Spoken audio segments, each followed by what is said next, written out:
पोलिसांनी बच्चू कडूंना ताब्यात घेतलंय। या क्षणाची महत्त्वाची अपडेट, पोलिसांनी बच्चू कडू यांना ताब्यात घेतलेलं आहे। आपण पाहतोय संभाजीनगरमध्ये बच्चू कडू यांनी आंदोलन पुकारलंय। शेतकरी कर्जमाफी आणि दिव्यांगांच्या प्रश्नासाठी बच्चू कडू हे चांगलेच आक्रमक झालेत। यावेळी त्यांनी मोर्चा काढलेला आहे आणि या मोर्चा दरम्यान पोलिसांनी बच्चू कडू यांना ताब्यात घेतल्याची माहिती समोर येते। आपण पाहिलं अतिशय शांततेत हा मोर्चा सुरू होता। शेतकऱ्यांची कर्जमाफी करावी आणि दिव्यांगांच्या देखील समस्या सोडवाव्यात यासाठी प्रहार संघटना आणि शेतकरी चांगलेच आक्रमक झालेत। यावेळी मोठ्या संख्येने दिव्यांग देखील या ठिकाणी उपस्थित असल्याचं आपण पाहिलं।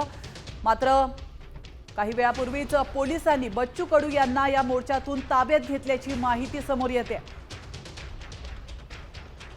तर संभाजीनगरमध्ये मोर्चावेळी पोलिसांनी बच्चू कडू यांना ताब्यात घेतलेला आहे। बळीराजासाठी बच्चू कडूंनी एल्गार पुकारलाय आणि या दरम्यान बच्चू कडू यांना पोलिसांनी ताब्यात घेतलंय। थेट दृश्य आपण पाहतोय, ताब्यात घेतल्याची ही दृश्य आहेत।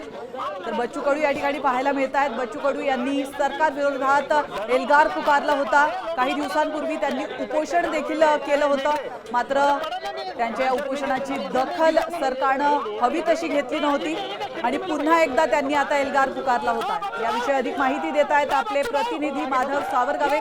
माधव, आपण पाहिलं काही वेळापूर्वीच शांततेत व्यवस्थित हा मोर्चा सुरू होता, मात्र आता पोलिसांनी बच्चू कडू यांना ताब्यात घेतलंय। काय अधिक माहिती मिळते? प्राची, छत्रपती संभाजीनगर शहरातील क्रांती चौकामध्ये जवळपास तासभर ठिय्या आंदोलन सगळ्या आंदोलकांनी केलं होतं। त्याच ठिकाणी बच्चू कडू आलेले होते। बच्चू कडूचं भाषण झालं, त्यानंतर क्रांती चौकापासून ते अमरप्रीत चौक, जिथे स्वर्गीय बाळासाहेब ठाकरे यांचा पुतळा आहे, त्या पुतळ्याला पुष्पार्पण करायचे म्हणून हे सगळे आंदोलक तिथे निघाले होते। बच्चू कडू सुद्धा तिथे पोहोचले।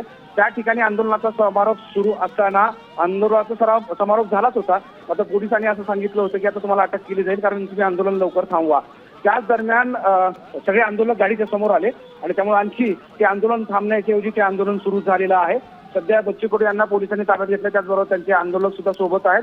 क्रांती चौक पोलीस ठाण्यामध्ये त्यांना नेण्यात आलेलं आहे आणि त्यानंतर या आंदोलनाचा समारोप होईल असं सांगितलं जात आहे। पोलिसांकडून पुढची कारवाई नेमकी काय करण्यात येणार आहे माधव, त्या संदर्भात काही अधिक माहिती मिळू शकली आहे का?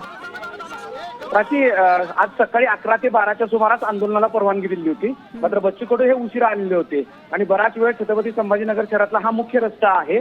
हा विदर्भ, मराठवाडा आणि उत्तर महाराष्ट्राला जोडणारा महत्वाचा रस्ता आहे आणि त्या रस्त्यावरची वाहतूक गेल्या 4 तासापासून पूर्णतः विस्कळीत झालेली आहे आणि अशा स्थितीमध्ये तुम्ही लवकरात लवकर निघा असं पोलीस सांगत होते, तरी ते ऐकत नसल्यामुळे त्यांना कारवाई केली आहे आणि त्यांना सोडून। धन्यवाद माधव, तुम्ही दिलेल्या महत्त्वपूर्ण माहितीबद्दल। आपण पाहतोय बच्चू कडू यांना पोलिसांनी ताब्यात घेतलंय।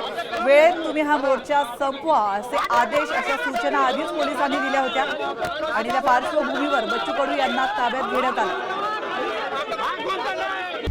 आता isakal.com आहे देशातील नंबर 1 ची मराठी न्यूज वेबसाईट। प्रत्येक अपडेटसाठी isakal.com ला नक्की भेट द्या।